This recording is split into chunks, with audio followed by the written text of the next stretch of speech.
when we had last left the Nameless One, well, they checked out a nearby museum in the Clerk's Ward where they had a big tour of really everything inside. A lot of it may be meaningless. There was a statue which turned out to be a petrified guy, and they cracked off a chip of it and were able to use it as a dagger. And in the nearby curio shop, did they find a person who happened to know Fall from Grace decently well, and actually they didn't get along whatsoever. But there they were able to get some salve for someone who was petrified and turned into a statue thanks to a gorgon.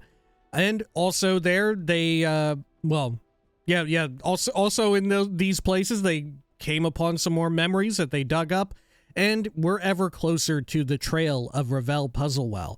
Now it was time to go back to the museum and see what happened if you slathered some salve on a statue guy who was missing a chunk. This is Planescape Torment. Welcome back. Let's unpause that and get on out of here. There we are. And Finam the Linguist, the Apothecary. Yeah, I think I want to explore all of these places first before we go to the Civic Festhall. I'm gone. Okay. Good. Oh, there's a thug boss here? Should I talk to the thug boss? You'll pike off quick if you know what's good for you. Get out of here. I don't know what's good for me. This young but well-muscled thug, while certainly well-armed and large enough to be dangerous, seems awfully clean for a typical street tough. He's carrying a massive axe in one hand and a steel box in the other. As you near him, he puffs up and scowls at you. What are you looking at, sod? Pike off before I've to scrag you. Scrag me. Scrag? What in the nine planes of Baitor you talking about, you idiot? Scrag's nagged, nipped, yanked by the hardheads, you clueless, addle-coved Burke. He glares daggers at Anna, but says nothing. You do seem a little well-groomed for a thug. Calm down, I just had some questions. Leave. You do seem a little well-groomed for a thug. Stop shaking your bone box, Leatherhead. This is my territory, and you'll be leaving it quick if you don't want my bloods to tear you apart. Anna snickers, shaking her head. Rattle, you sod. Rattling your bone box it is. I'd like to see how long you'd last. Drop smack in the middle of the hive, acting as you are. Anna turns to you. Come on, let's be off. No use wasting our time with this wee-stemmed basher would-be. His face flushes angrily as he gnashes his teeth in frustration. That's it, you piking asteroid. Get him, bloods! He raises his axe and leaps to attack. Okay, I will flee. Okay, we're actually still in combat with them. Right. Oh my gosh, he is tough. He did just hit me for 20. Okay, fuck it, let's go for him. What's up? Try this. Blathering idiot. Damn. Okay. Yes. And then let's also try... Get some magic here, I guess. Your moderate wounds on me. Hi. Endure. In enduring, grow strong. That cannot be, guys. Alright. Did we get him? I think we got him. Yeah, got turned into chunks. Yeah. You leatherhead.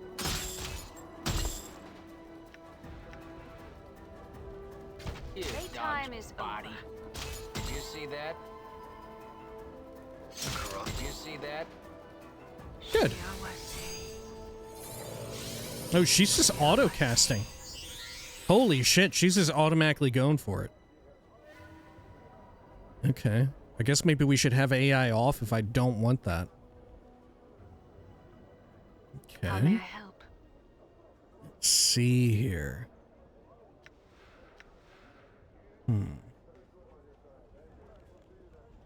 Okay, so Kiss is what I should use on my character if I want to heal up Fall from Grace. Because it'll siphon HP. Alright, well, let's look at all this stuff. Done. I'm listening.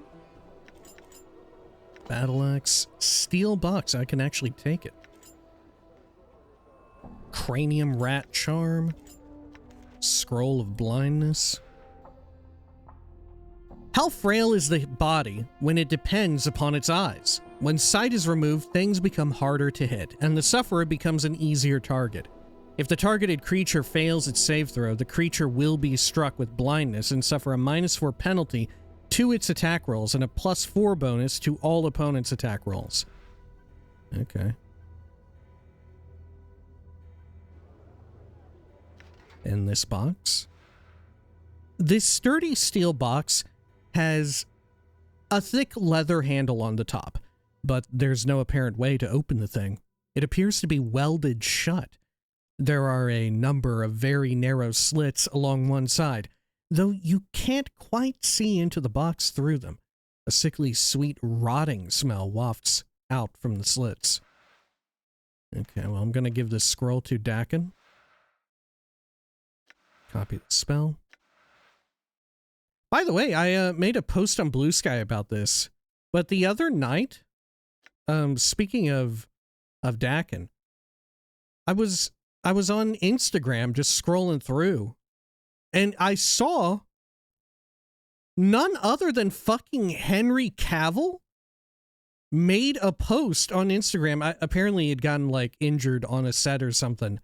But he was training and getting back into things. He had like the typical boot on your leg or whatever when you're sort of recuperating. But in the text, in the caption for it, he fucking quoted Dakin from this fucking game.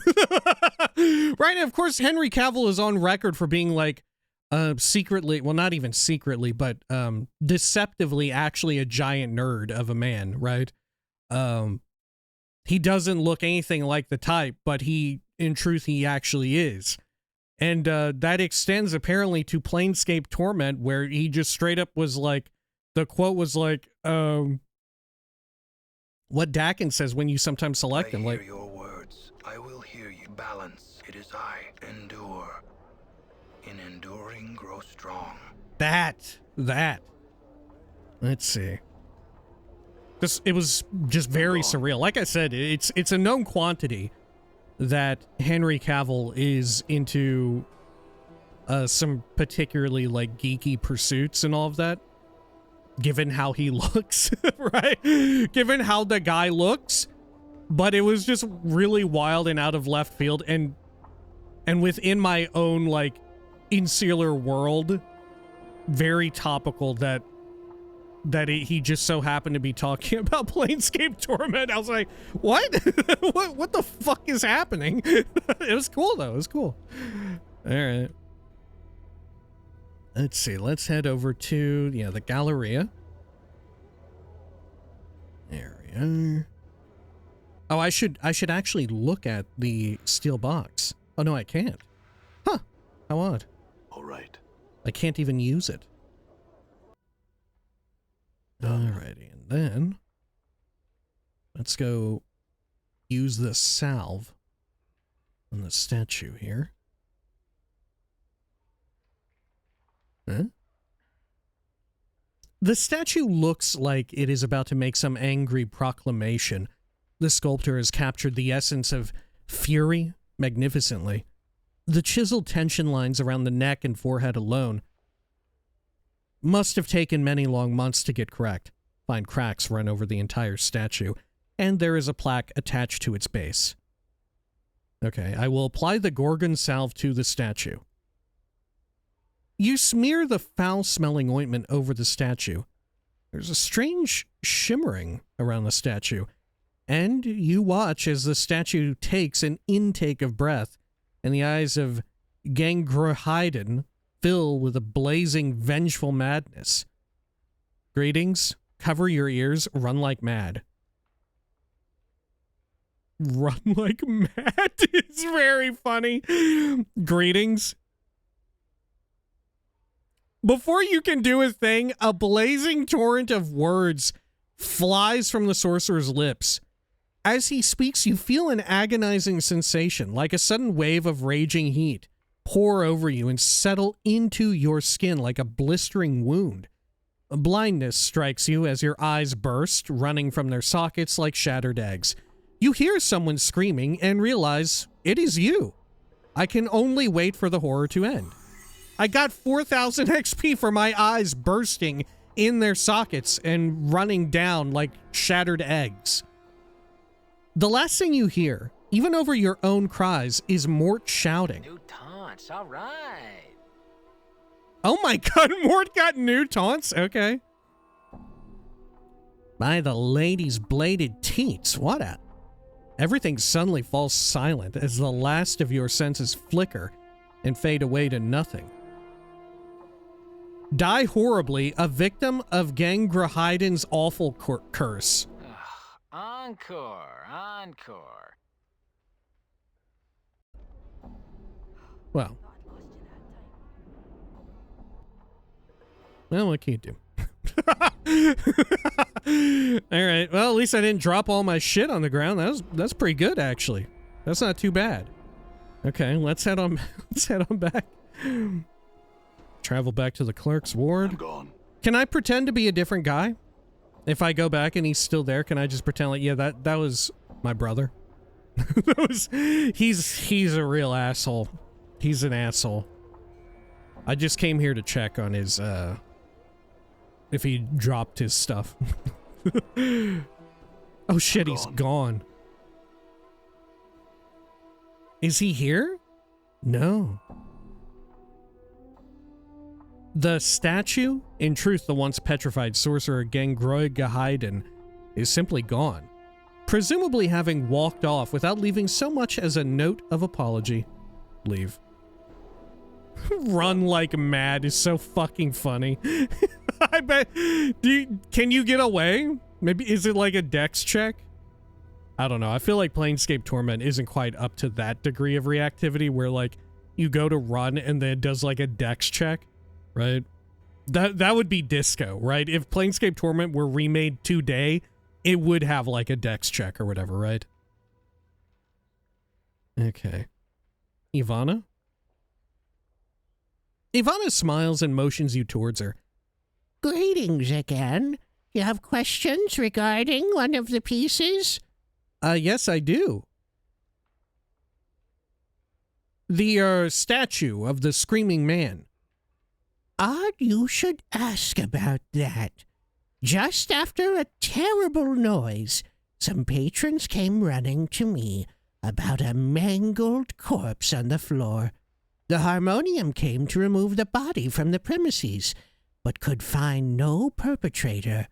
I told them that, in all likelihood, some madman had released Gangroighydon and been slain by his curse. But the old sorcerer himself was nowhere to be found. I know nothing more. Incredible. Okay, that's all I wish to know. Farewell. Done. Amazing. All right. Okay.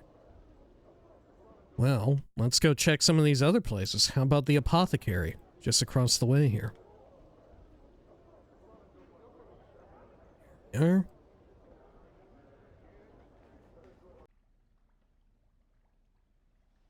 Correct me if I'm wrong, but in the past as well, if the Nameless One dies, I don't drop my stuff because I'm the main player character. But if another party member dies, they do explode into their stuff. Which is a huge pain in the butt. Done. Yeah, that's something I'm surprised that doesn't exist here. There's no, like, little bags and stuff. Pestle Kiln.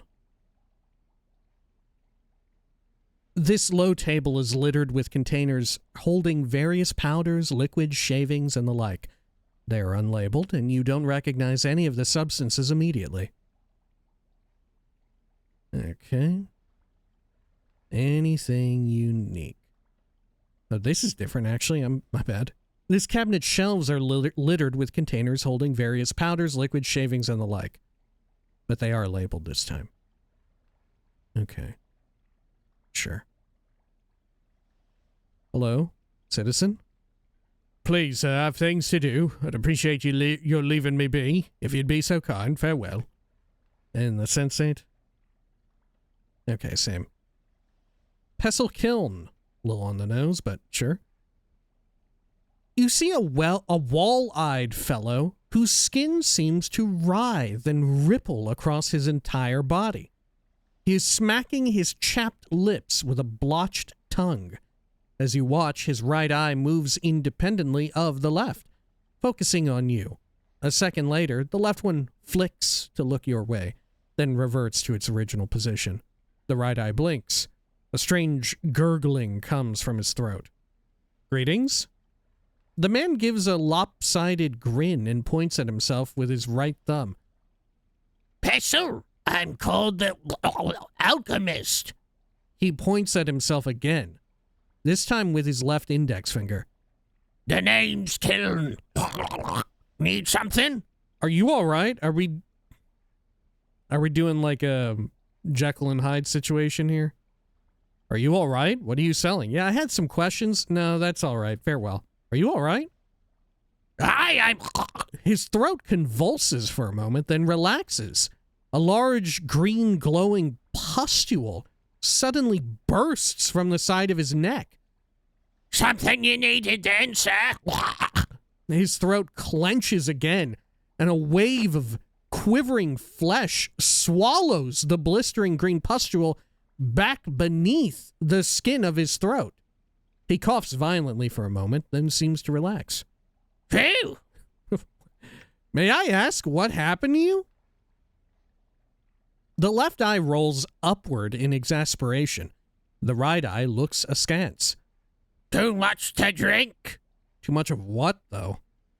Potions. I drank too many potions. His mouth slides down beneath his chin. His left nostril forms another one. The most I ever drank, that's for certain. He's becoming a dwarf. Of polymorphin they were, and brewed in limbo. Could I do anything I could do to help? The man's eyes turn inwards to look at each other, then back to you. Don't know. He shudders. The mouth below his chin moves up to envelop the one his nostril formed. This sort of thing happens quite often. We can't seem to help but sample the stock. If you find a way to help, the two of us would be grateful, sir. I had another question. Half of his mouth curls downward into a frown. He shakes his head. Work in the stockroom all day, He shudders violently. Suddenly, a third eye pops open from over the bridge of his nose. The left one shifts sideways as the new eye takes its place. Speak only of the store, sir. That said, the skin of his face seems to eat the new eye, and the left one returns to its old location. The old engineer in the foundry tells me I need to get a sample of my blood and skin for his machine to work. I need you to do that for me. Oh, yeah, this is why. Okay. Scraping? Very well. His right hand takes up a razor blade. His left, a wide-mouthed bottle. He removes a small section of skin from your forearm, placing it into the bottle along with a small quantity of your blood. He then places some gauze over your wound and hands you the bottle. You need anything more, sir? No, or maybe this, he sounds like Goofy from Disney. He just starts goofing out.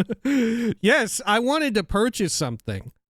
Oh, okay. I thought we were going to get some more fucking weird ass body horror again as he was like, well, I smell a lot. Suddenly, 5,000 dicks emerge from his ears. All right. What have you got? A cockroach charm. I don't think I've seen that before. Whoa. Oh, of course. Yeah, it's very tough.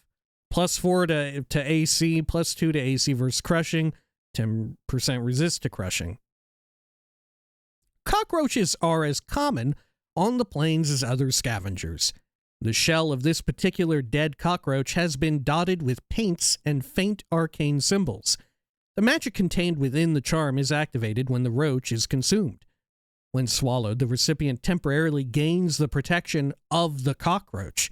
Their skin hardens, taking on the strength of a suit of chainmail armor, and the charmed individual becomes difficult to squash, giving them added protection versus crushing attacks. Anything else here? Adder's Tear? No, I've seen that before. I think that's everything new. I think it was just that. Okay, is there anything I can pawn off here? I don't think so.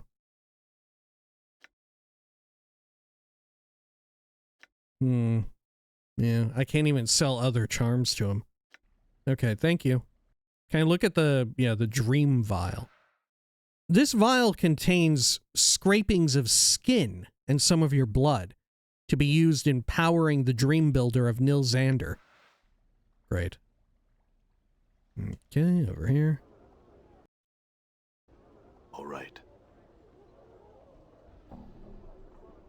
Aylwin. Some people over here, I'm going to talk to him. Hello, Aylwin, you have a name? This tall, slender woman occasionally looks up from her cup of wine to scan the surrounding patrons and passers-by. Her facial features are elegantly exotic, and her eyes a brilliant gold in color. Catch the light, sparkling as she looks about. Greetings? She regards you carefully for a moment before replying. She speaks slowly and carefully, avoiding direct eye contact with you. I, Aylwin, return your greetings. Aylwin, your friend Namel is looking for you. Oh shit, I forgot about that. Namel is looking for you.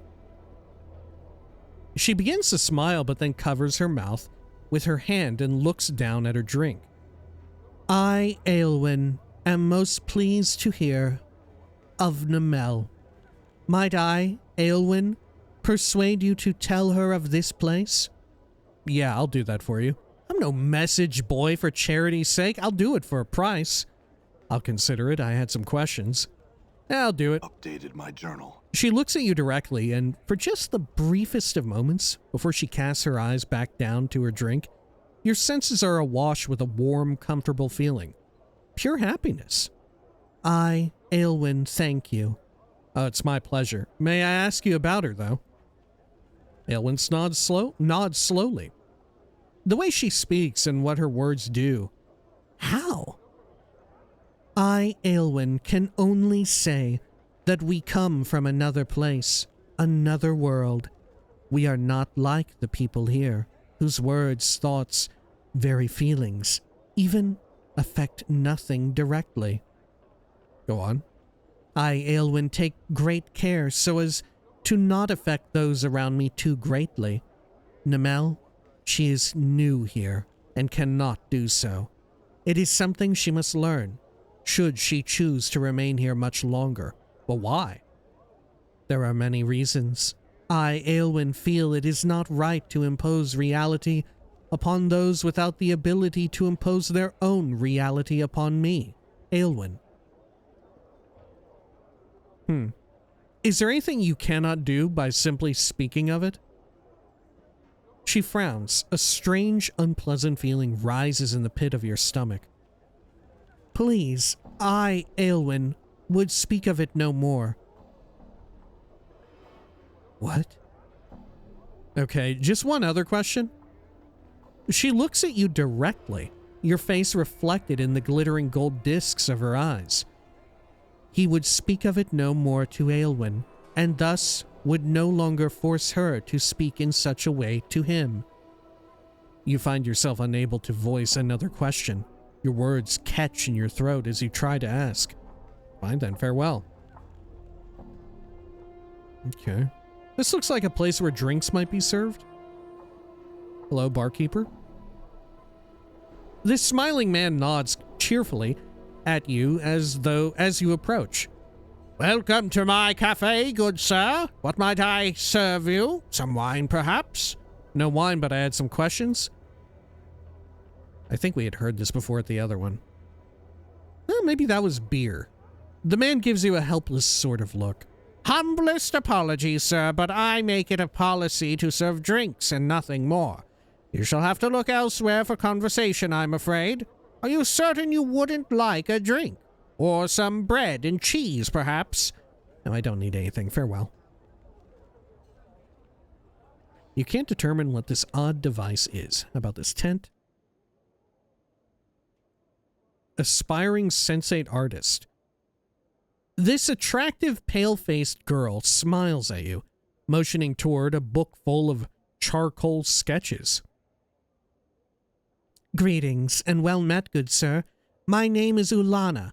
I am an artist by trade, and would gladly make a fine sketch of you for but 5 copper commons.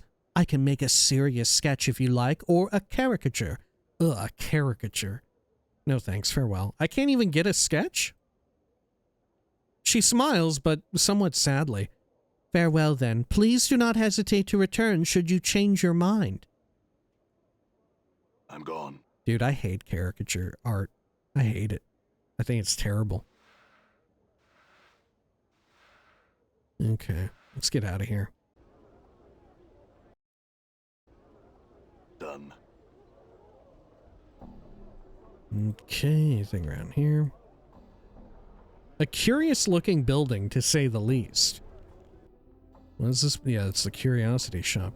Oh yeah, it's very curious-looking, huh? And there's another tent I can enter. Lazy Scribe. The man gives a sheepish smile and half bow at your approach. For a moment, I thought you one of my employer's men when you walked in. Was I ever relieved to see you were not? Why? Why are you here? That's good, farewell. Why? Why are you here? I could not stand my work at the record sub-hole 7 for another moment, so I darted off. Had I simply gone home, my employer would have sent a messenger. That tyrant. That is why I am hiding here, of course. I intend to lounge about for a bit longer before returning to my cramped little desk. Okay, farewell. All right. Not really much in these tents. Peculiar people, though. Okay.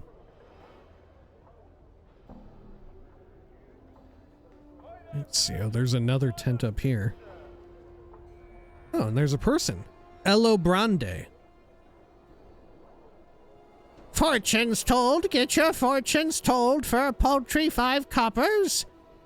This old woman examines you closely with her sharp gray eyes. First your face, then your arms, and various tattoos. Greetings, scarred one. Come to speak with Illobrande, have ye? Come to have your fortune told, mayhap, for a paltry 5 coins? Yeah, tell me my fortune. No, but I had some questions. No thanks. Farewell, Illobrande. Yeah, tell me my fortune. Illobrande places your coins in her belt pouch and takes your hands. She quietly studies your palms, frowning deeply. This is a thing which, in video games, if I'm given this opportunity, I will always take it. Anytime there's a fortune teller in a video game, I will always immediately be like, yeah, do me. Do me. This is a fun interaction. Do me. But in real life, I will probably never do that, right? I will very likely never do that. And you know what? There's actually a lot of things in video games that sort of follow that same suit, like killing people. Right? In video games, I kill a lot of people. But in real life, I probably won't ever do it. Probably. All right. Ella Brande places your coins in her belt, and takes your hands. She quietly studies your palms, frowning deeply. At long last, she speaks. Some rare folk are what's called fateless, you see. They wander through their lives doing as they see fit, creating their own destinies. You have no fortune to tell, Scarred One. None at all. I've nothing to tell you, and so here is your coin. She returns your 5 coppers. I see. I had some questions. This is not the first time we've heard about this. I do not speak of things mundane, Scarred One. In that case, farewell. Hold ye one moment, Scarred One. Ella Brande reaches out, touching your arm. My mother gave me something once, long ago. A scroll sealed with wax. A hooded man had entrusted it to her, and said that a man such as ye would one day unwittingly come to claim it. Here, I would have ye take it now. What is it? Ella Brande shakes her head, frowning. I do not know. She was sworn never to read the thing, and I obeyed her request to leave the seal unbroken myself. The man had paid her handsomely to take the scroll, but warned her of the direst consequences should she open it. Well, thanks then. Farewell. Okay. Suspicious sealed scroll. Move some of these things around a bit.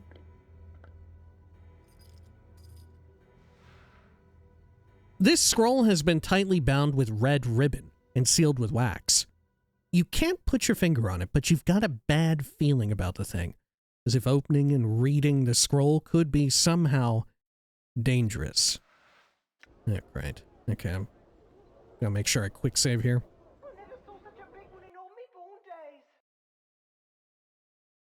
What? Dude, the ambient dialogue in this is really wild, especially since I feel like there might be more ambient dialogue than regular dialogue. Right? I feel like maybe that's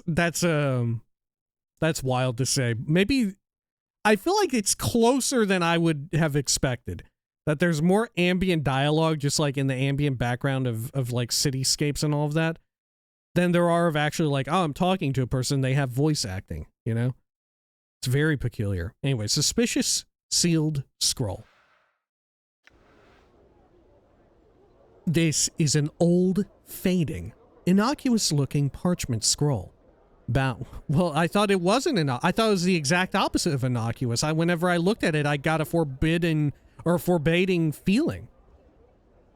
Bound with a single red ribbon and smelling faintly of mildew. The ribbon is held in place with a plain wax seal. Break the seal, open the scroll, read it. Put the scroll away. I'm gonna read it. Updated my journal. Uh-oh. I see kill in all caps. I haven't seen anything else, but it popped up. I can't help but read the first all caps word, and it says kill in all caps. The scroll contains a few lines of shaky calligraphy and a strange rune. The calligraphy reads, "This may not kill you, but it will slow you down, I am sure. Stop chasing me, you thieving bastards. It's my body, mine, mine, mine. Now, die." What the? The rune suddenly throbs and the entire scroll begins to dissolve into a stinking black mess.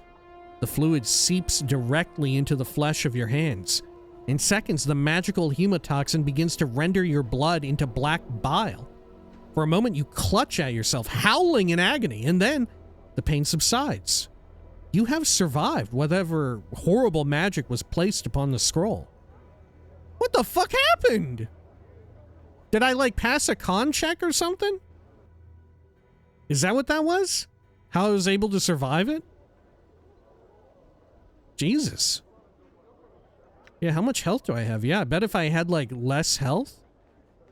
Like, if I came here at an earlier level and I was, like, a a wizard or something, or yeah, a mage or whatever it is. It maybe could have one-shot me. Done. Huh. Okay.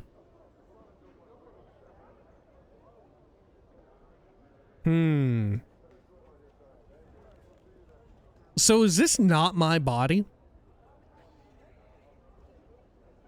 Am I inhabiting the body of somebody else? Of someone else?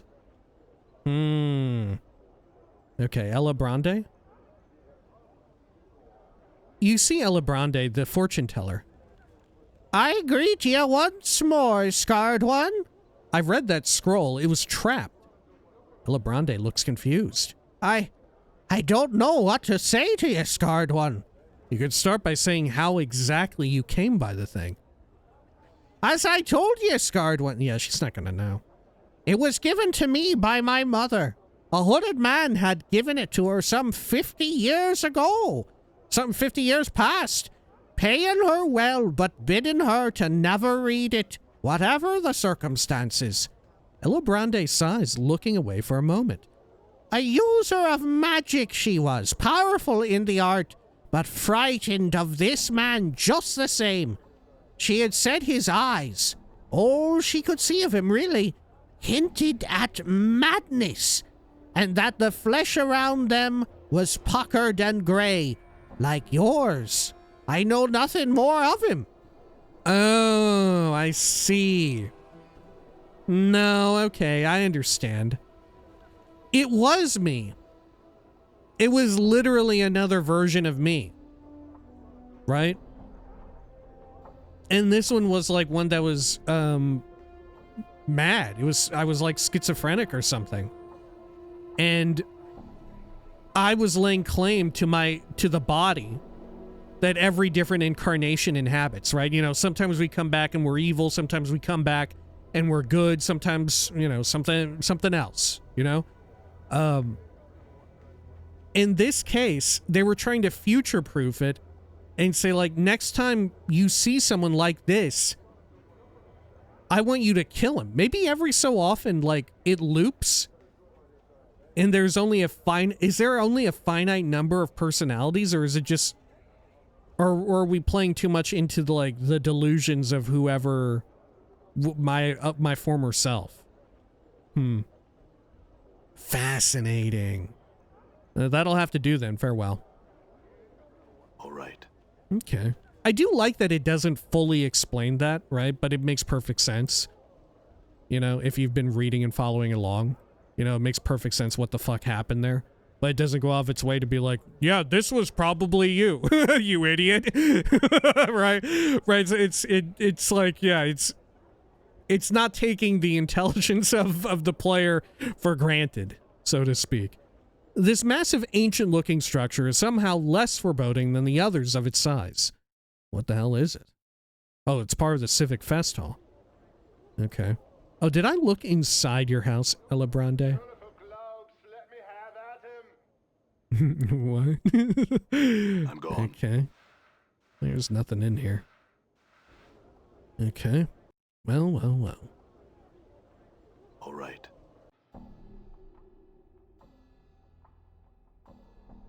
I guess we'll go to the linguists.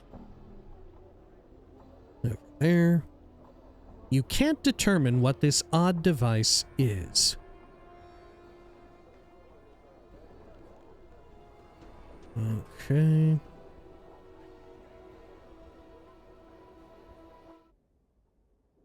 Whoa. Finum the linguist.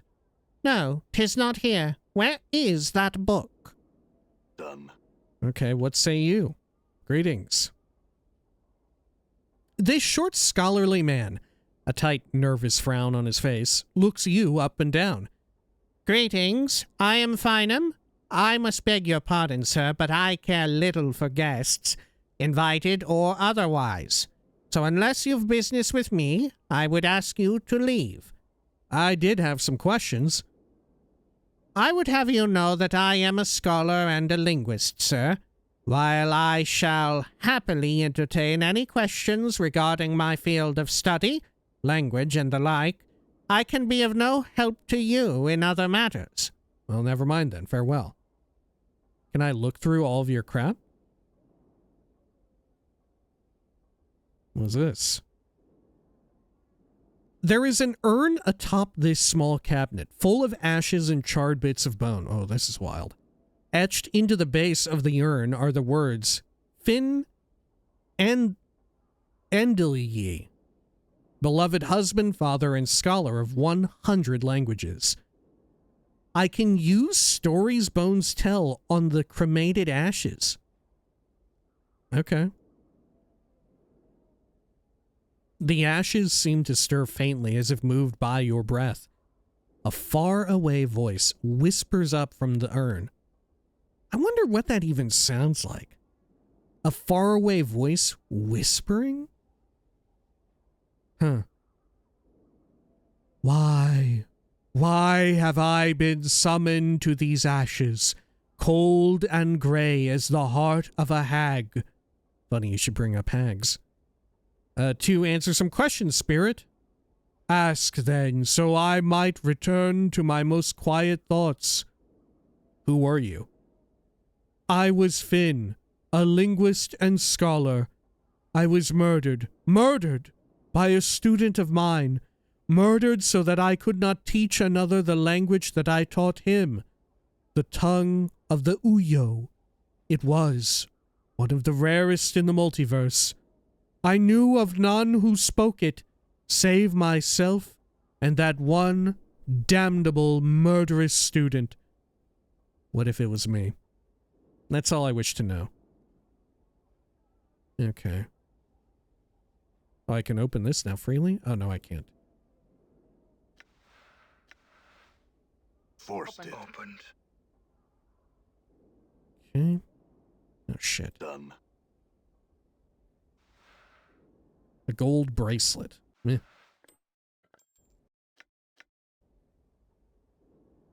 I'm gone. This dude is looking for a book. Copper commons, a handkerchief. Unremarkable handkerchief. Anything else in here?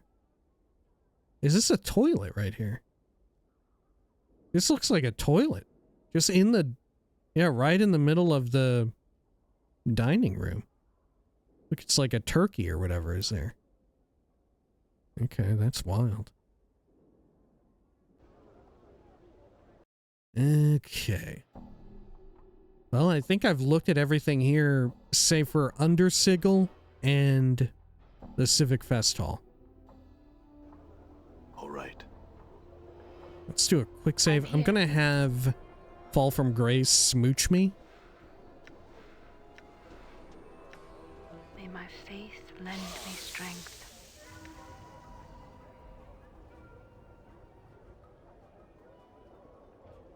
Okay. Sure, I think we're good.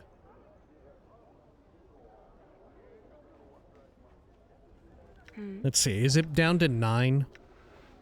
For one ability? Yeah. All right. Okay. Well, let's head on over here. Every time I go by this building, the roof looks like a whole bunch of little grave sites or whatever. It looks like a small field or clearing. Okay, finally into the Civic Festhall. Oh. All right. Oh! Ho, ho, ho, ho, ho, ho, ho. Oh, there's some fun music. Oh my gosh. Wow. What am I in fucking Symphony of the Night? What a terrible night to have a curse, baby. Holy shit. Okay. Hello, Splinter. This towering man's golden skin sparkles slightly, almost as if it were metallic. Whether it's his actual flesh or merely painted on, you cannot tell. He regards you coolly as you approach, giving a respectful bow as you draw near. Welcome to the Civic Festhall, traveler. We are Splinter, Doorman to the Festhall and Priest King of how may we help you? Despite his humble offer of aid, his voice is powerful and commanding, and a deep and rumbling sound that resonates throughout the chamber. Well, man, I fucking nailed that. Okay, I didn't read that last part. All right. How can you help me? I had some questions. I don't need anything. Just now, farewell. How can you help me? We do many things in this fine hall, traveler.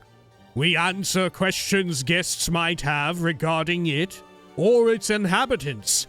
We direct both visitors and members of the Society of Sensation alike to the sensoriums or lecture halls. We also accept new members into the Society. Lastly, it is through us that purchases from the Society's vaults are made. Spells, items, and such. Okay. I had another question. Can you show me to the sensoriums? What lectures are there to attend? How could I buy something from the vaults? That's all I wish to know. How could I buy something from the Sensate vaults? You must be a member of the Society of Sensation. Might I become a Sensate then? Bluff. Oh, but I am a Sensei, really? Okay, I had another question. We'll join them later. We would be pleased to answer what questions we can, so long as they pertain to the Festhall or the Society of Sensation. Okay. Is there somewhere I could rest here? There are lodgings within the Festhall, but only members of the Society of Sensation are permitted to use them. Should you wish to visit them, walk eastwards through the Festhall from here. You will eventually come to them. The clerk there allows sensates into the rooms. So there are no other ways to get a room here. You must be a member of the Society of Sensation. Okay, I had another question. Tell me about the Festhall. The Civic Festhall is one of the largest buildings in Sigil, fitting as it is home to the Society of Sensation, the city's largest faction. It holds the sensoriums, lecture halls, training chambers, and such for visitors and members of the Society alike. Tell me more about the Society of Sensation. The core of a sensate's belief is that the multiverse can only be truly known through the senses.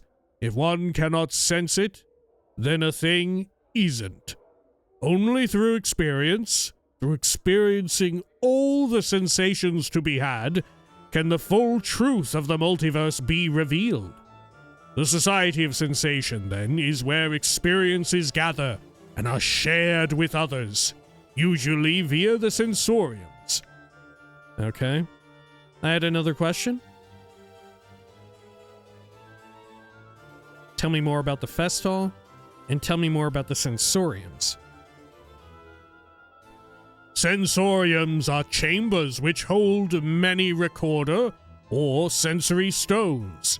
These stones are enchanted so that they may hold various sensations or experiences that may be later had by others using the stone. If you so please, we might direct you to one of them. No, I had other questions. Tell me more about the Festhall. How about the training chambers? There are three. There are three lights. There are three. One for warriors, one for thieves, and one for practitioners of magic. If you would find them, pass through the middle door on the eastern wall, and the door beyond that as well. You will be at the corner of a hallway. Along the one that goes east, there are three doors along the southern wall. Oh my god, this is... I can't remember that. Each door leads to one of the training chambers. Okay, I had another question. Tell me more about the Society of Sensation. Okay, never mind, that loops back. Another question? I wanted to ask about you. Oh. There is little to say that we have not told you. We are the Splinter, doorman to the Festhall, demigod son of Isahar and priest king of Ur. Planewalkers came to our world and told us of the Society of Sensation.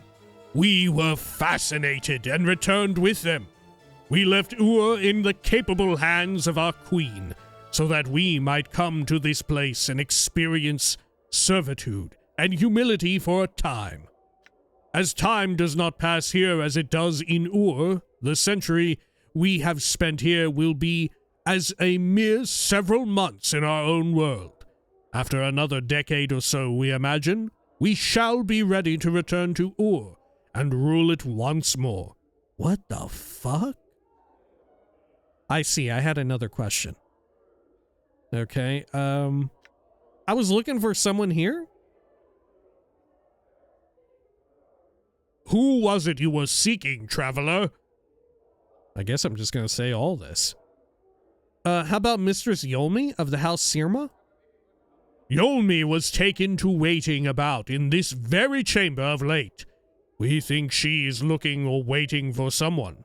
In any case, she should be nearby. I had another question. Okay, there is someone I was looking for here. How about Merriman? I don't remember why I want Merriman. Merriman is usually pacing back and forth around the lecture halls. Travel through the middle door on the eastern wall, and the door beyond that as well. He will likely be wandering within the hallway you'll find yourself in. Another question? People, how about Montague, a factotum here? Montague is a busy young man. He can usually be found moving between this chamber and the three that lie along its eastern wall. Another question? Is there anyone here who might know about Ravel Puzzlewell? Splinter closes his eyes and thinks briefly. We would recommend that you speak to a wizard by the name of Quell about Ravel. Quell is always somewhere in the Festhall, most often in the private sensorium. How could I get into the private sensorium? You must be a member of the Society of Sensation. Okay, well, that's all I wish to know. There is nothing hidden behind the bars which adorn the face of this pillar. I wonder if there's actually, if you can break in without being in the faction. Mertwin, oh, there's Yolmi. Let's see, what did I need Yolmi for?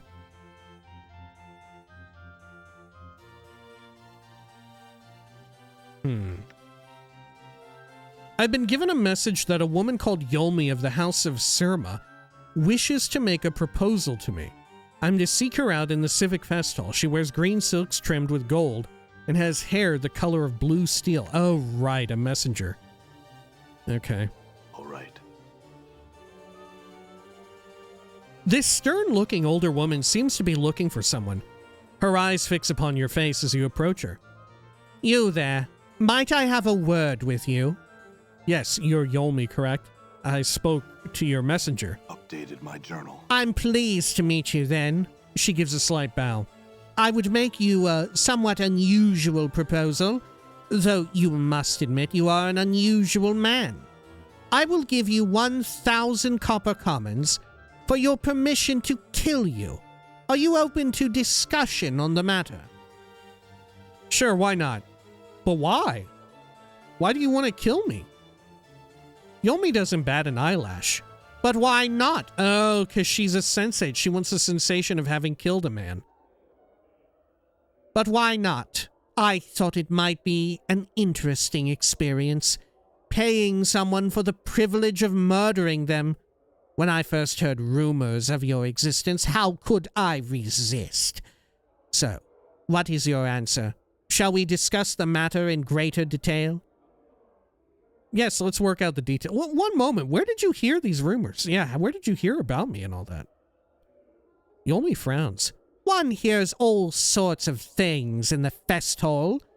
How could one not eventually hear of a man like you? Again, I ask, will you consider my proposal? Yeah, let's work out the details. After a short discussion, it comes down to the following terms. Yolmi will pay you 1,500 copper commons. In return, you will allow her to drive her dagger into your heart. She will wait for you to awaken, at which point she will give you the coin. Do you agree? Do you agree to this then? Sure. The affair is over in moments. She's already cleaned her blade and put it away by the time you've recovered. After picking yourself up off the Festhall floor, Yolmi hands you several rolls of copper coins, while you rub your aching chest. Somewhat disappointing, I must admit. Ah well, coin well spent nonetheless. Farewell. Yeah, farewell. Updated my journal. I allowed Yolmi to stab me through the heart for a handsome sum of coin. She seems somewhat disappointed with the experience, but I'm pleased. I'm pleased well enough with the coin. Okay, yeah. We do need the money. I'm gone. Let's see. Mertwin the Headless. Oh, and there's Montague as well. Do I have enough notes for Montague? Let's see. This handsome young man seems lost in thought, his brow furrowed and a slight frown upon his lips. Greetings? And to thee, sir, hail. What dost thou wish of me? Are you Montague? I need to speak with you about Juliet. Oh? He gives you a puzzled, slightly suspicious look. I overheard her speaking at the brothel. She's having an affair, you know. Never mind that, actually. I had some other questions. We'll speak of her later, though. Farewell. She's having an affair, you know. Thou speak falsely. I would have thee present me proof before I took thy claim as true. I found these letters here. Read them. He takes the letters and reads them over. Alas, 'tis true. She has found another who loves her passionately. Ah, heartache is a sensate's fate.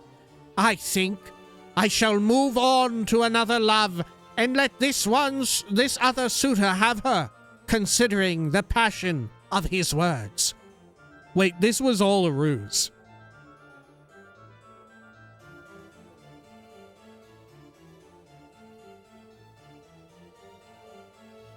Do I want to tell him or not?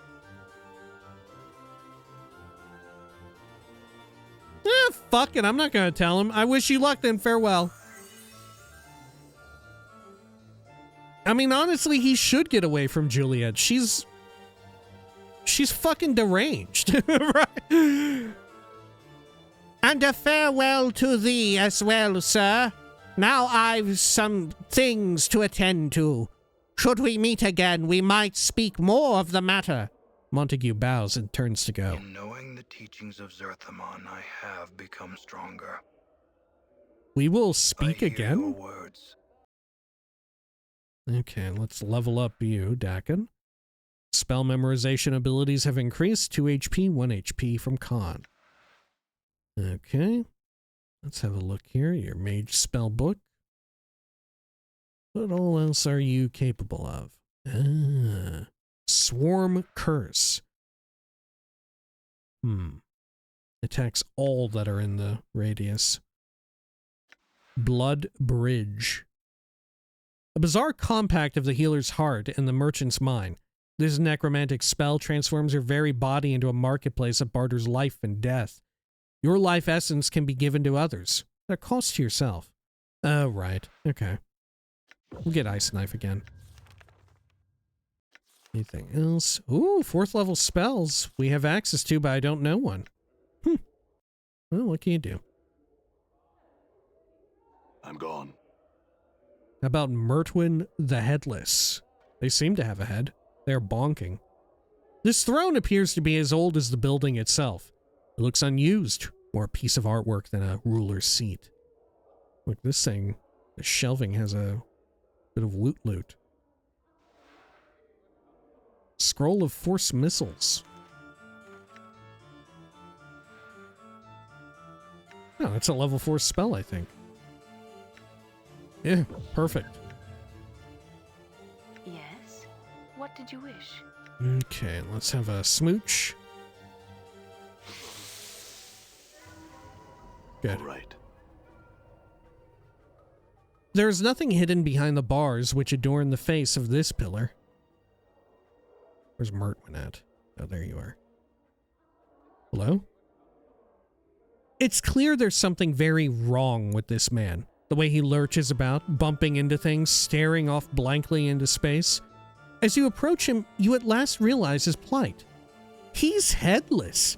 The thing on his shoulders is merely a skillfully carved wooden prosthesis. A false head. Greetings? Question mark? The headless body stops fumbling for a moment and pauses. Its hands begin to reach out as if trying to feel exactly where you are. Let it touch you. Grab its hand. Step away from it. How can it hear me, though? How can it know that there's even someone trying to communicate with it? Maybe I can stick Mort up there. Mort, you want a body? I will grab the hand. The headless figure jumps suddenly, then holds your hand tightly, shaking it. The headless body seems friendly enough. It has a strong grip, but the skin is cold and slightly clammy. Where's your head? Can you even understand me? The figure makes a series of hand motions and waits for a response. It seems like it's asking a question. What? I don't understand. Too bad we can't get do like Davis shit, you know? The headless body taps its foot for a moment, scratching at the chin of its prosthetic head. Suddenly, it raises a finger as if struck by an idea. It points at you, then at the eyes of its wooden head, then at you again.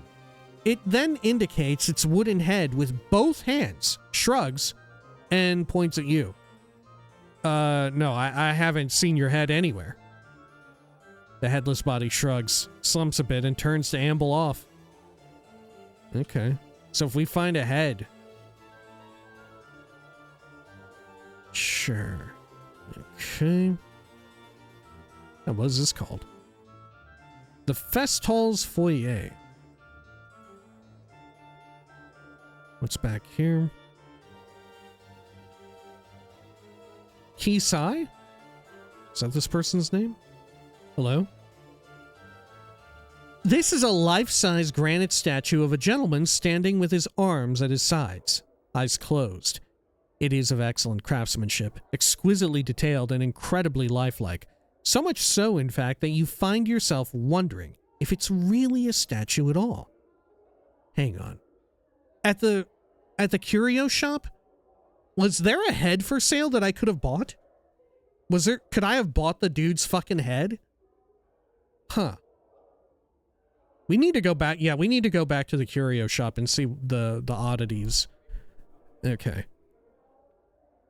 I will touch the statue. You touch the statue and find that while the clothes that adorn it are of gray cloth rather than rock, the skin is as cool and hard as granite. I can either leave or strike the statue. This seems bad. I will strike it. I have no other recourse here. As you make to strike the statue, its eyes flash open and it catches your fist in an iron-hard grip. Narrowing its cold gray eyes, it speaks with a voice like two boulders grinding together. Why would you strike Kisai? Forgive me, I only meant to see if you were truly a statue. Serves you right for trying to fool me. Forget it happened. Farewell. Oh, I'm sorry. I only meant to see if you were truly a statue. He nods slowly, frowning. You are forgiven. However, one feels you are lacking patience. Perhaps. I had some questions, though. The statue remains as silent as ever. Hello? My questions? There is still no response. Wait for a response. There is still no response. You get the sense that Kisai might be testing your patience. Alright, I'll keep on waiting. A few minutes pass and Kisai has still failed to respond. Wait quietly for a few more moments. The statue's eyes open. He gazes at you with cold gray eyes. He speaks ponderously, with a voice like two boulders grinding together. Your patience is noted. Kisai would speak with you now. Mort rolls his eyes and makes a gagging noise. Powers, no. Not another Burke that talks like this. Yeah, I hear you, Mort. Yeah, fucking ellipses, fucking people talking with ellipses. Oh my god, I fucking hate ellipses. People using ellipses way too much. We need to dial back the usage of ellipses. I fucking hate it. We got to stop. Not just in this game, where it's, you know, to some comedic effect, but, you know, people leaving a comment or whatever. Some people just leave comments just filled to the brim with ellipses. What's going on? It's creepy. It sounds creepy. It's like a creepy child or whatever, like a creepy Halloween-y child, you know, or some like spooky guy, right? You know, it's foreboding. It's an ill omen if you use a lot of ellipses. I don't like it. All right, now feel free, if you leave a comment in this video, feel free to include as many ellipses as you like, right? Let's just get it all out of our system, right? Let's just get it all out here. Let's just do it all, right? Just fucking lay it on thick. Hit me with as many ellipses as you fucking got, right? All right. I have questions about you. Mind you, I'm also fucking hitting people with ellipses, right? Lest we forget, my greetings almost always has ellipses on it. And I fucking hate it. I fucking hate it so much. After a period of silence, he speaks. Ask. What is it you were meditating upon when I first found you? Who are you? What do you do here? What is it that you were meditating upon when I first found you? Ghysis meditates upon the way of stone. The way of stone? Ghysis nods. A philosophy. A method of combat. With it, Ghysis seeks to achieve invulnerability. Invulnerability? You'd be unbeatable in combat. Well, yes. Yes, Nameless One, that's right. Alright, this is what I get for not putting more points into int. You'd be unbeatable in combat. Yes. Now, the way is not yet perfect. Ghysis will make it so one day. Ghysis knows this. Can you tell me what you've discovered so far? Ghysis nods. No one has asked Ghysis to share his knowledge of the way. Ghysis shall do this now. He begins to speak at length, slowly and carefully. Listen and learn the way of stone. What the fuck? Journal. Now I can become a rockman? Oh, my armor class improved. It decreased by 1 permanently, which, mind you, if you're unfamiliar with these older Infinity Engine games, is a good thing. After hours of listening and many, many questions, you come to understand what little of Ghysis' way of stone he can teach you. In combat, you will use it to resist and deflect your enemy's blows, improving your armor class. Wow, thanks, Ghysis. I had other questions. Just when you think he hasn't heard you, he replies, ask. Okay. I have questions about you. Who are you? I am called Ghysis. What are you exactly? What do you do here? What are you? One is of the race called Stone Princes. Ghysis is Genasi of Earth. Genasi? What do you do here? Genasi? Dated my journal. He nods proudly. Ghysis' father, an elemental creature of Earth, a Tao. Ghysis' mother, a human woman of noble heritage. Such is what it is to be Genasi of Earth. Well, what do you do? Ghysis meditates. Ghysis also trains others in the arts of combat. Okay. Can you train me? He looks you up and down, making a deep rumbling noise. Slowly, he holds up his hands and breaks off one of his fingernails with a sharp crack. What the fuck? He broke off his own damn fingernail? Ghysis would see you break this stone. He hands you the shard of living rock. Break the stone. Never mind, actually I had other questions. Okay, I break the stone. With some effort, you snap the shard rock in two. He takes the stones from you and places them in his mouth, chewing them to dust with a harsh crackling sound. This guy's fucking wild. Look, I understood the part where, like, yeah, I'm practicing being a rock guy, right? And this is going to make me invincible. But then why did he... the part I don't get is, if he's all about that shit, he just breaks off his fingernails, chews on them, and munches on them? What the fuck? That's unsanitary. Use a nail clipper. To defend... Ghysis finds you physically suitable. Ghysis would now ask, why do you seek training? To defend myself? To crush my enemies? Never mind, let me ask you about something else. I don't right now, farewell. I wonder if this is like a moral impetus here. Like this is a morality test, or is it literally going to increase my offense or my defense? Because frankly, I would probably go for defense. And in thinking about it, also defense would probably be the more morally sound thing that would appease Ghysis. So I'm going to say defend myself on both counts. Ghysis finds no need for melee then. What do you mean? Ghysis means to say that there are many ways to do these things. One may steal an opponent's weapon, leaving him defenseless. But the battle must still be fought. To rely on theft is a mistake. After a time he nods. One may hide if one cannot be seen. One cannot be attacked. One is invulnerable. You won't train me then. Ghysis sees no need. You have failed to convince Ghysis. Otherwise, perhaps you should speak to the thief tutor here. If you do not wish to train beneath him, he might provide a counterpoint to my argument. Okay, let me ask you about something else then. Updated my journal. I want to ask about you. What do you do? Can I get you to train me in offense then?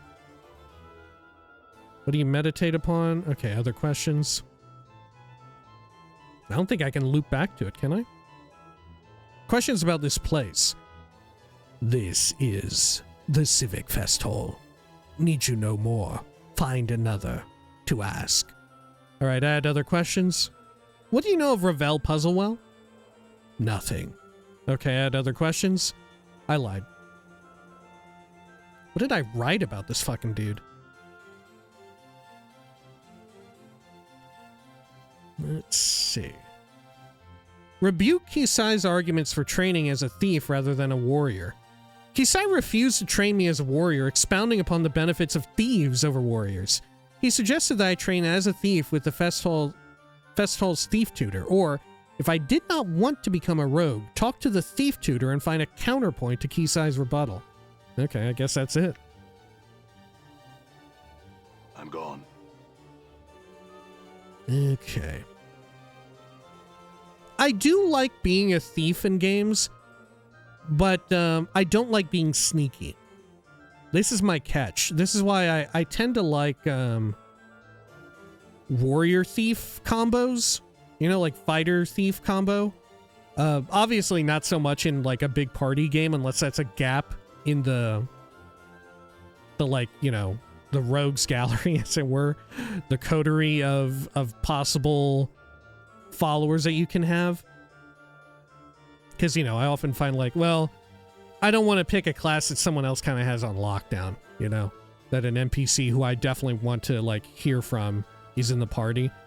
But, you know, if it's a single party member, right, it's just you, or there is no such thing, I tend to gravitate toward, like I said, the fighter-thief combo. Because I like to be a thief who is actually bad at most thieving things, and thus falls back on the warrior thing. I like to partake in thief things, but I like to actively be bad at them. You know, I want to get caught and I want to be running around. You know, I want it to go sideways. I want it to be like, you know, I get caught like fucking Han Solo or some shit, and I'm trying to sneak, but I'm not that good at it, and thus I have to throw a punch or so. You know, I like that. That's the fun. That's the like sort of fantasy that I chase with that. Okay, right. Let's head on down here. Good. Or like, yeah, like speaking of Han Solo, the talk over the radio and all of that, we did it in Fallout almost. Boring conversation anywhere. He effectively fails the speech check. You know, he's doing like roguish things, but he's not good at it. So thus he has to do like more fightery things. I like that. That's sort of the thing I'm into. All right. Let's see over here. Of course, you know, very few games afford you the ability to fail in a fun way, which is why I appreciate it so much when games do let you fail, and it can be spectacular. Okay, nothing in here. There is another door, though, but I'll skip it for now. These are just sensates, as far as I can tell. How about over here? Looks like just a shitload more sensates. From the human point of view, us not promoting one. Wait, is this guy actually a dwarf? Or is he human? Oh wait, this guy has a name. Oh, this is Ghysis.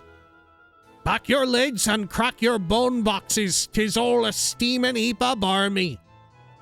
Who is Ghysis again? I remember the name, but not why I should.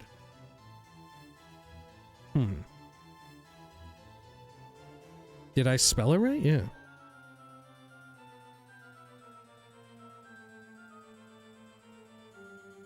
Yeah. Oh, what can you do? Where did I hear about this guy? Apparently it wasn't important enough to write in my damn journal. Was there someone else in the other room that I missed? Okay. Let's wait for him to finish his little spiel here. Our slaughter and tannery are butchering. From the human point of view, I was not promoting one. Oh, this is rando shit. This squat, hunched old man still has the broad shoulders and scarred, calloused hands of a worker or warrior. An aura of weary despair seems to hang about him. He appears to be giving a lecture at the moment. Stay for the lecture. Right! Now listen up! This is the seminar on the war. If you're here to listen about the blood war, take root. If you're not, you're in the wrong hole.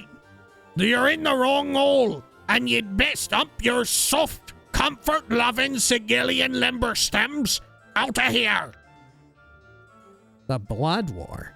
More boring than listening to a governor recite laws. Let's find some young sensates who need to be indoctrinated in the ways of passion. He waggles eyebrows in anticipation. No, Mort, I want to hear this.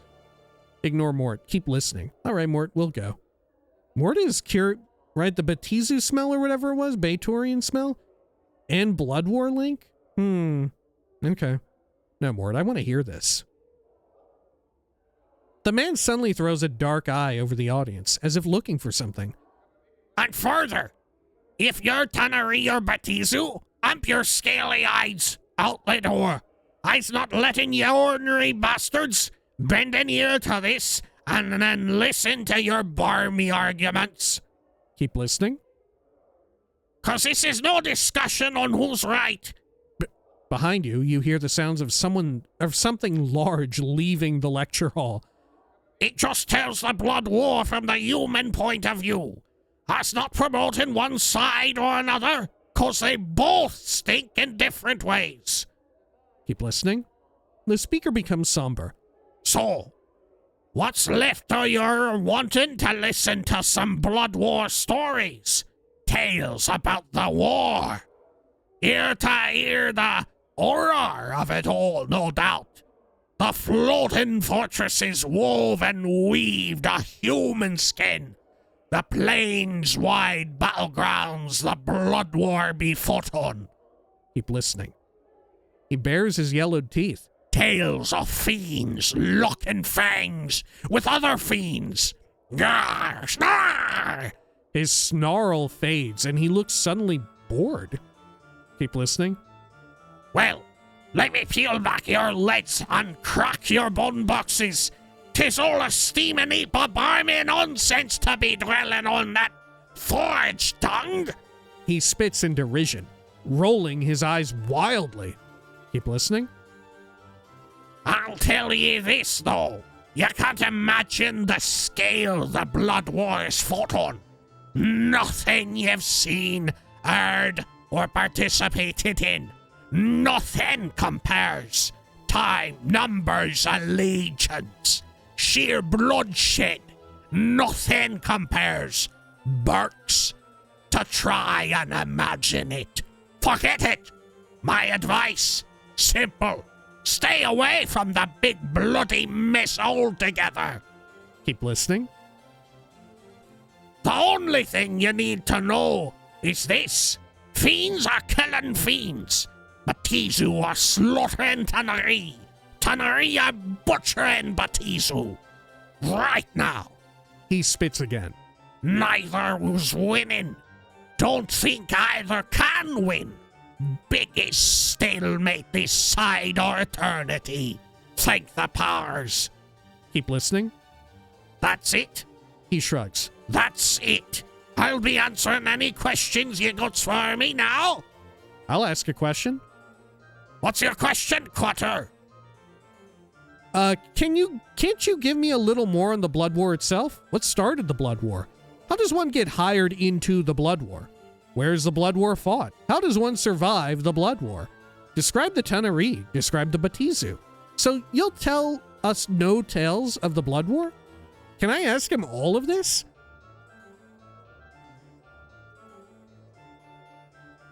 I don't know if I can. Maybe I can. I'll start with the one that I want to know most. What started the Blood War? You got a right to be curious what started this big old sodden soupy mess in the first place. What set the fiends to locking horns in the first place, biting and clawing at each other until that was the only reason they were alive. Okay, go on. Simple. They met. He sighs. Tanaree and Batizu crossed each other one day, and like two drunken bigots, they set to fighting. That simple. He frowns. Well, go on. No, pike that. Imagine two drunken priests who believe each knows the only way to live. Now make those priests ripped with scales and fangs and horns and a cruel strike 7 leagues wide, and put them in an itty-bitty sodden cell, and ye have a good idea of the love that can spring forth. And there you have it, the origin of the Blood War. Why are two evil races fighting? Oh, they're evil. One believes evil should be nice and orderly. One believes evil should be chaos, running rampant across the plains. Both evil, but doesn't mean they can agree on anything. Bad blood. Each wants to exterminate the other, so only their brand of evil remains. They hate each other like... Go on. He wrings his hands together. Trying to find the right... Or he wrings his hands together, trying to find the right words. You see, they don't hate like we hate. We don't even know what hate is. We have one word for hate. They have... His voice drops. Thousands upon thousands. Their meanings twisted and piled like bodies. That's why they fight. All right, let me ask you about something else. No, I can't ask it all. Okay. Well, I'll go from 2 to 8, and then I'll ask one last, because the first one might upset him. How does one get hired into the Blood War? You know, every once a when some leather-headed bird comes round asking about a job in the Blood War. They want some jink, they want a quick stint, and then to get along with their lives. Mayhap I was one of these leatherheads, Mayhap I was a sellsword, and heard there was a little jink to be made in the war. Got me interested. Go on. Taught me a lesson, it did. We are like ants running around the hills, dancing sword-pike gods. I saw big men who claimed to be big soldiers. He shakes his head. Paper soldiers. War's a furnace for 'em. Makes 'em wake up or burn. So how'd you survive the blood war? The man's face darkens. Well, that's the one thing I won't speak of, Cutter.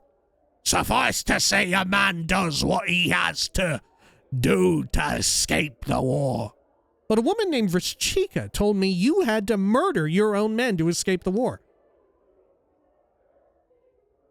Should I say this to him? I feel like he's not going to like this. I'm going to say it to him. The man's face becomes red with anger. I feel like it's been red the whole time. It's not with anger.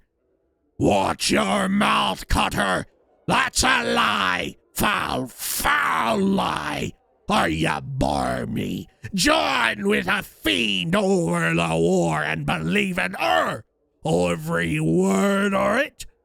That's what she told me. I didn't say I took it as truth. But what happened then? I'll tell you what happened, Burke. He sighs and calms down slightly. I was part of the company of 3 of the Blazing Effigy. A part of its original number was 53 mortal mercenaries, though only 9 of us remained, camped somewhere in Avernus. We were awaiting reinforcements for the next battle. Go on. Well, my tour was nearly done then. In fact, I was to leave after that battle. The trouble was, had I died there, I'd have been theirs forever. Too much blackness, too much evil in my heart. I would have ended up a petitioner in Baator, an eternal soldier in the war. He shudders at the thought. What happened? Me and 2 other lads fled like dogs. That's what happened. We scurried across the plain for a handful of days before we came to this great pillar of living edge. Oh, shit. And is this why Mort didn't want me? Oh, shit. An awful sight it was. They jabbered and hissed at us, calling for us to come closer. That night I stole away from the others and went to talk to the pillar. And? Ghysis shuts his eyes and rubs at his temples. I asked this pillar how I might be freed, how I might escape Baator, and it told me in exchange for the 2 of my brothers. He is quiet for a moment, biting on his knuckles, as if fighting back tears. To me, at the time, 'twas just math. Sounds like you murdered them to me. That's a terrible choice to be forced to make. Yeah, it sounds like you fucking killed them. It sounds like you murdered them. He nods. Not sure if I'll ever forgive myself. Now, I'm just a soldier who's looking for a place to die, trying to erase the stain of evil, cleanse my inner Ghysis afore I die, and return to the blood war.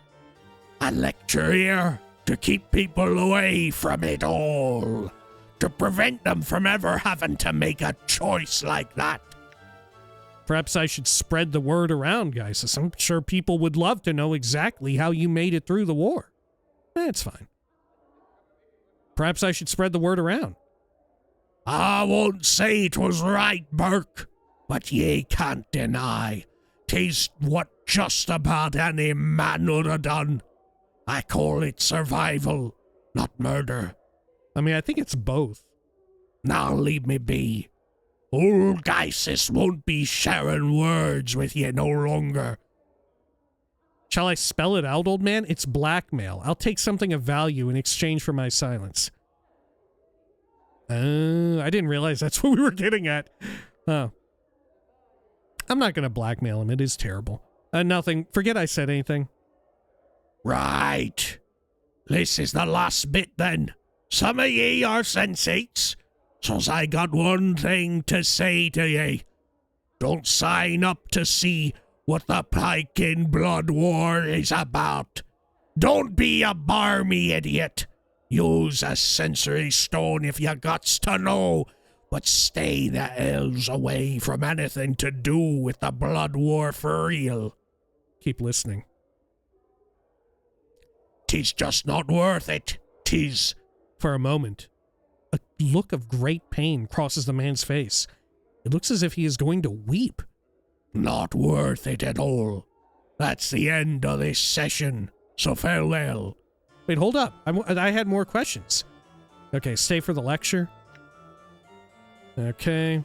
I want to hear this. Keep listening. Keep listening. Okay. Ask a question. Okay.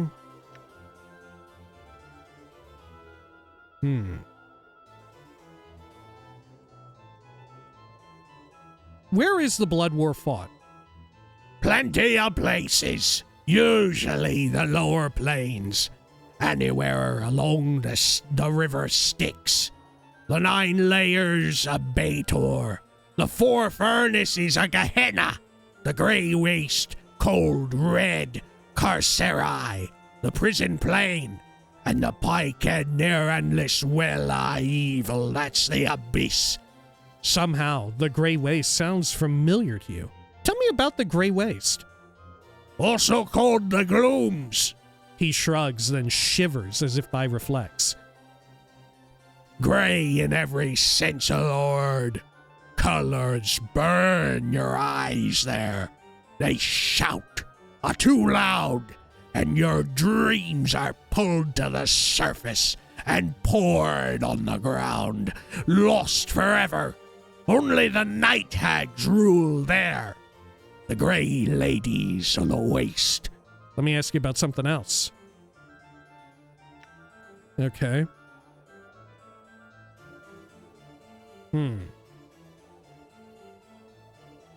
How does one survive the Blood War? Maybe that'll loop, though. Describe the Teneri. The man nods. The Teneri paid better than Batizu, but you need to be 2 or 3-faced and have a bunch of eyes sprinkled all over your body, 'cause you can't ever turn your back on 'em. They're chaos, the ones with whim and whimsy in their hearts. Trust or uphold in their word, aren't high on their list. Go on. He sniffs and shrugs. They don't care what happens, so long as something happens, and 'tis evil. Mostly they attack the Batizu to keep from killing each other. Let me ask you about something else. How about the Batizu?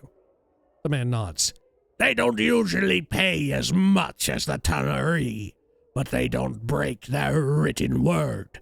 They're smart, though. Several hundred fold smarter, and they've been making contracts since time began. They know how to peel someone their words, they do. Sign, and most likely you'll be peeled and hung to dry in their legions. Okay, go on. They plan like bastards. They put more thought and preparation into a single strategic skirmish than most human armies devote to an entire campaign. He sniffs and scratches at his chin. They usually assemble their forces on Avernus, the first layer of Baator. What's Avernus like? We've asked that. What sort of forces serve in the Blood War? Oh.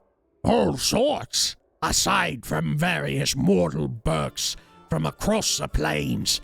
Abishai and Korangons, or Kornagons, Lemures and Nuparibu, Succubi. The list goes on and on.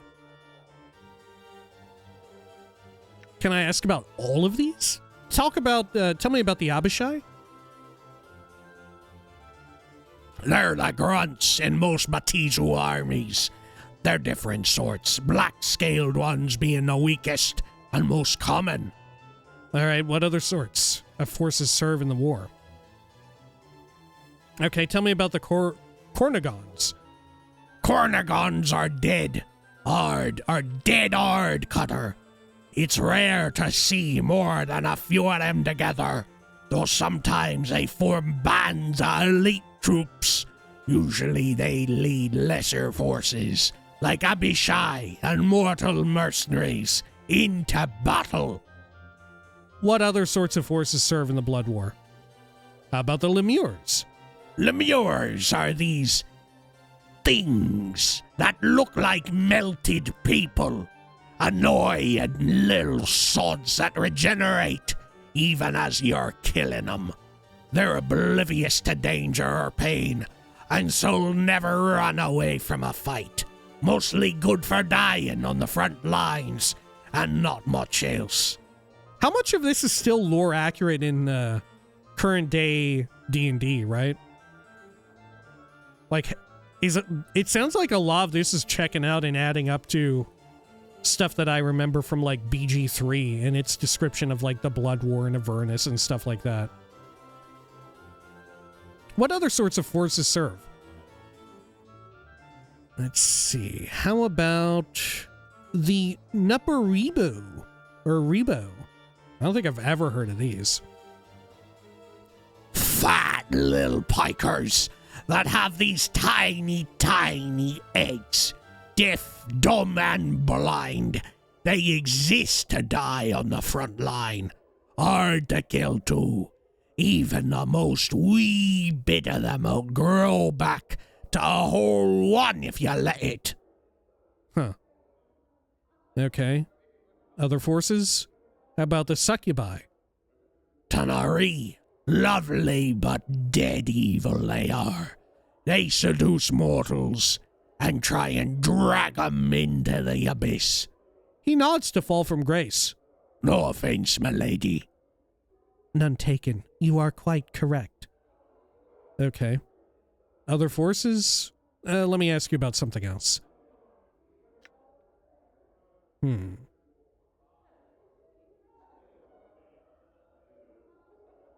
Describe the Batizu?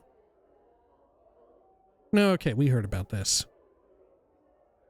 Something else. Can't you give me a little more on the Blood War itself?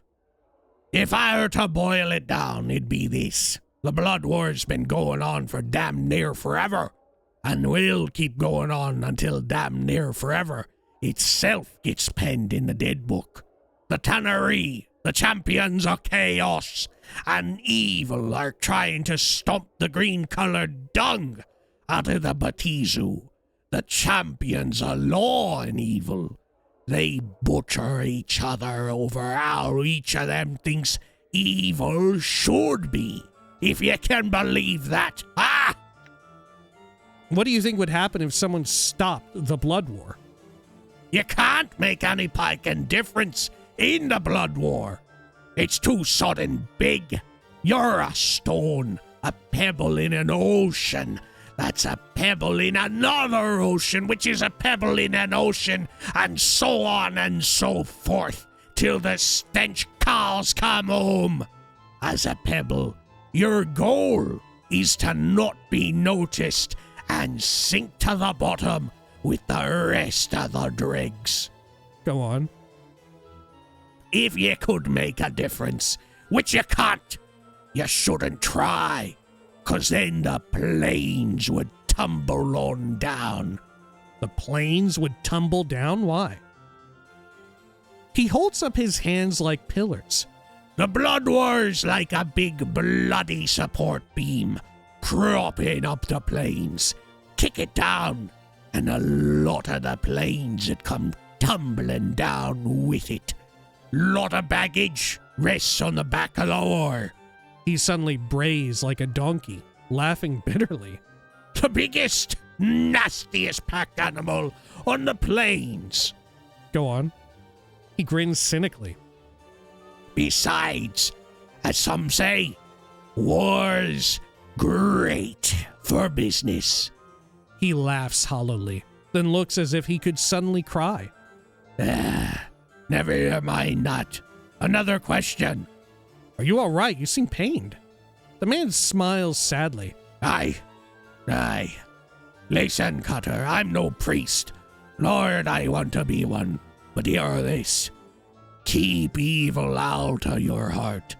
When you die with evil in your heart, your spirit falls into the lower planes, where you become a petitioner. Go on. Any guesses as to what happens then?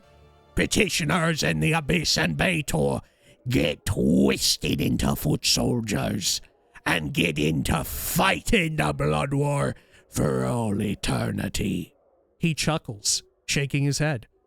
So that's the dark as to why the Batizu and Tanari try and corrupt all they touch, 'cause they need more troops. Heed this. Keep evil far from your heart, Burke. Let me ask you about something else.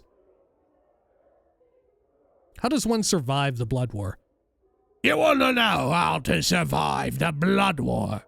3 things, Cutter. He holds up a maimed hand with only 2 fingers. Go on.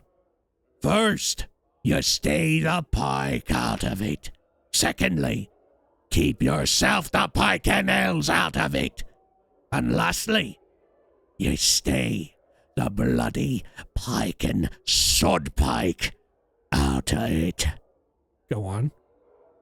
If any part of the war rolls your way, let your imagination give your bum a kick and run as far and as fast as you can. If you can't run, then lies really still and pray it passes you by. He pauses for a moment.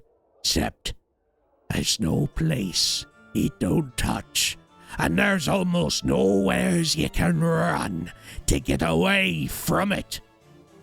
If there's nowhere to run, why aren't there fiends fighting in Sigil? Oh, now, Cutter, look. They have fought here a few times. Sometimes we get a little spillover from the blood war. Our Lady of Plain, Besser steel-ridden heart, puts out the fires. Go on. Some of the time. He sneers.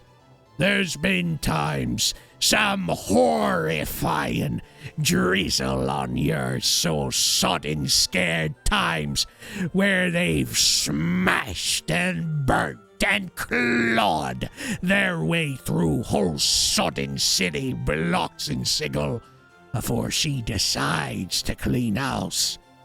He clucks his tongue and winks cynically. So she ain't always as keen on stopping the blood war as it might seem. See? Why don't the fiends just take Sigil? He laughs, but it turns into a sputtering cough. Don't get me wrong. Wrong now. Both the Tannery and the Batizu want Sigil fierce. 'Tis the most precious stage and ground in the Piken multiverse. The cage is the city of doors and connects everywhere. You can't ignore it. And if you're serving in the blood war and you want to win, you gotta have it. Go on. The man coughs again. 'Tis just the fiends aren't going to get it, while the lady's in charge, 'tis all.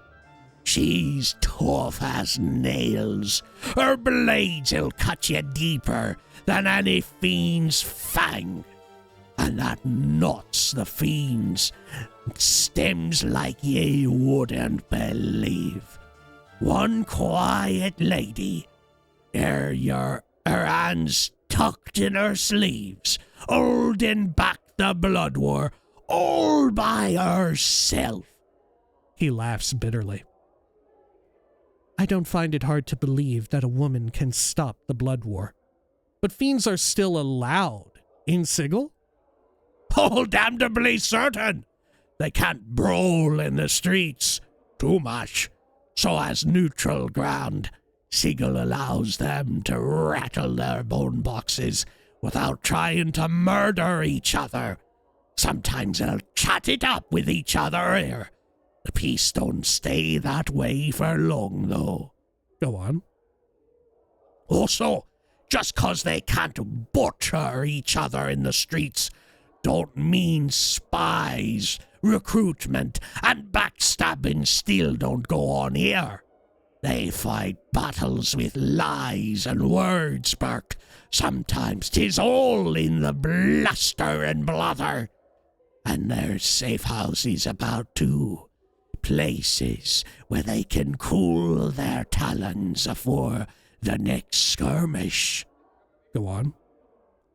And they like to recruit here too, looking for boys fresh off the plains, with a little greed in their hearts that they can make part of their glorious army. He stops speaking to peer closely at you. Mayhap they recruited ye once, eh, Cutter? Ye look like you've tasted the war. I doubt it. Perhaps, yeah, maybe. I won't deny it, maybe.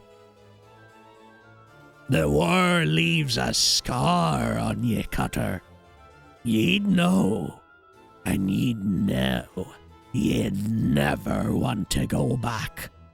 Your temples begin to throb painfully as you consider the man's words. A memory begins to surface. I'll try and recall. The lecture hall begins to fade from view as terrible visions begin to seep up from the base of your mind. Visions of a place where seasons are like nothing you've ever felt or heard or tried to shut out. A place where prayers go unheard, falling like stones to the earth. Vein-colored lightning flashes across things that were once sky but now boil beneath your feet and scream when you brush against them. Continue the memory. You run at the head of a large band of men, passing through dark canyons where the walls quiver moistly and beat like a heart, wearing only your own blood as clothing. At last you stand in a place where the ashen gray terrain slithers like a mass of snakes, coiling around your ankles and whispering your evil to the earth. You march endlessly, silently, through this colorless land, where fatigue seems to live and hunt you like a shade over the wastes, whipping you with despair. Continue. In time, you and the ragged men who follow you come upon a hag, sitting upon a mound of gigantic, writhing larvae, poking at one of the slime-covered things with a broken talon. You indicate for one of the men to run forward and speak with her. The hag's grating voice carries to your ears. I would speak with him, She said, then cackled. Her eyes gleam as she points you out to the man.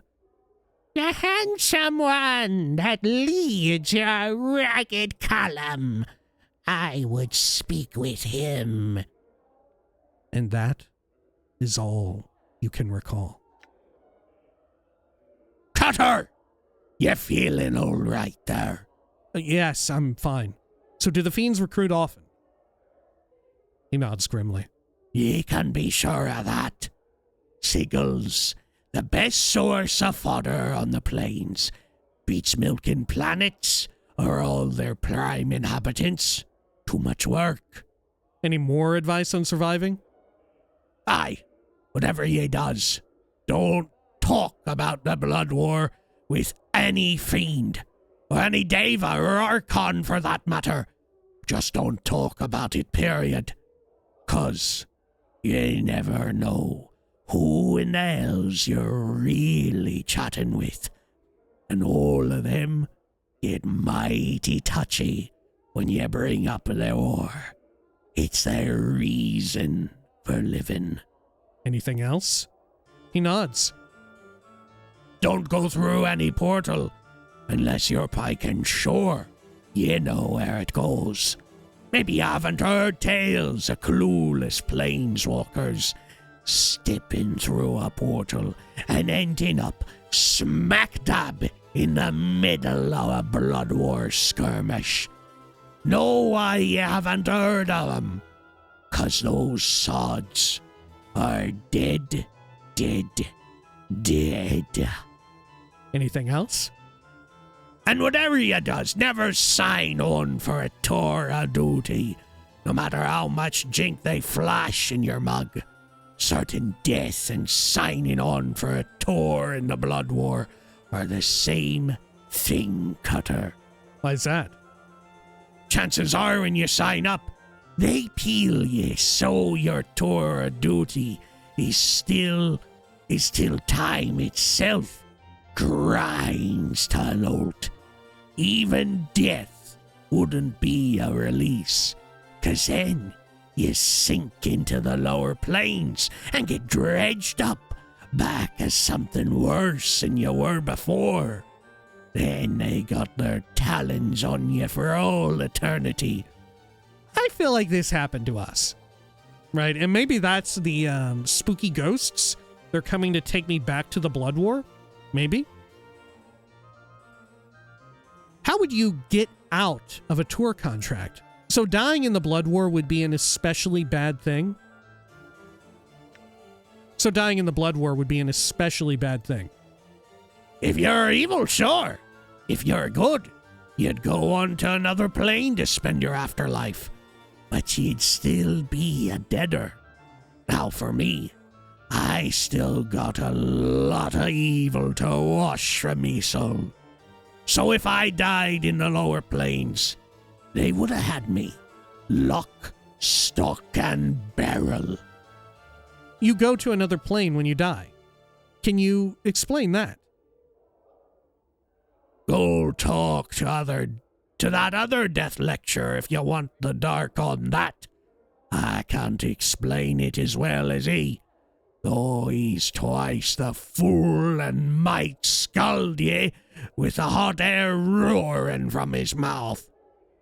How would you get out of a tour contract? Unless they don't want you, you don't have much choice. I never heard of it being done with mean-spirited recruits or somebody they really wanted to keep their talons on. Outwitting a tonnery is risky, but can be done. The Batizu are much more dangerous with their contracts. You sign one of those, you're damned for life. I wonder if this is why Falls from Grace decided to join up with us, right? Because she recognized that I'm in this contract and maybe wants to help. Or she too is still in her contract, technically, and wants to see how I manage it. Or maybe I've already managed, I don't know. Either way, she wants to learn something from me or help me. I don't know which. Or to what end, really. But we're getting hints. All right, go on. You might try a little garnish. Try and daub them. And they might let ye make a run for it. But where would ye go? There are so many elves. And dying in the Blood War would be especially bad. Okay, we heard about that. Let me ask you something else.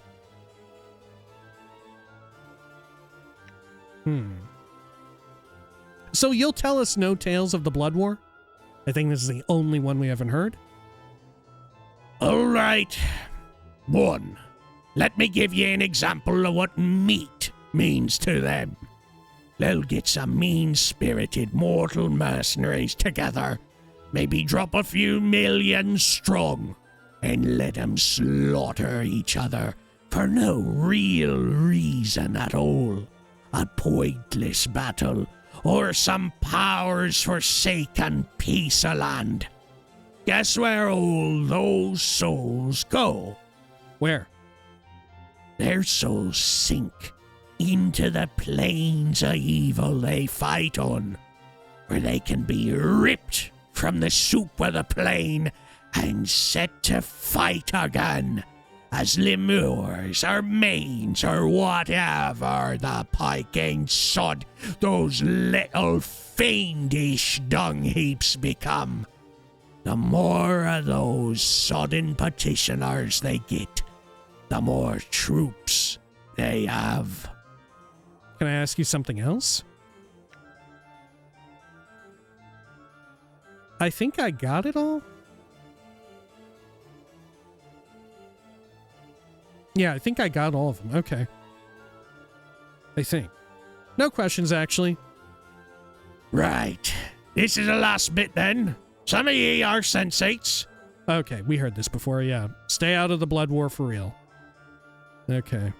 It's not worth it. End of the session, farewell. Okay, holy shit. I did not expect to learn so much about the fucking blood war. I think I learned more about the blood war right here in this fucking game than, Baldur's Gate 1 through 3 combined. Right? I think that did a better job at, like, illustrating what the fuck was going on. Unfortunately, probably there's a good chance that part of that is now out of date, right? But I don't know. I can't think of anything off the top of my head that contradicts what he just said, right? But that was a very useful, like, information lowdown. Anyway, holy shit, I guess we ought to call it here for now. We spent forever talking to this fucking guy. Frankly, I can't believe I was able to keep doing his voice for as long as I did, right? A little bit there toward the end, it was getting a little rickety. I was like, I don't know if I can keep doing this. Hopefully he's done soon, right? So it's a little harsh on you, right? Anyway, when next we return, we're going to keep checking out more of the Civic Festhall, which it looks like there's at least 50% more to go, right? And we can also double check in here. In fact, here, let me do it right now, just so I can make sure. Is there anyone that I missed in here like that guy who was actually named? Sensate. That's all sensates. Okay, when next we return, this other room, we got some more people to talk to.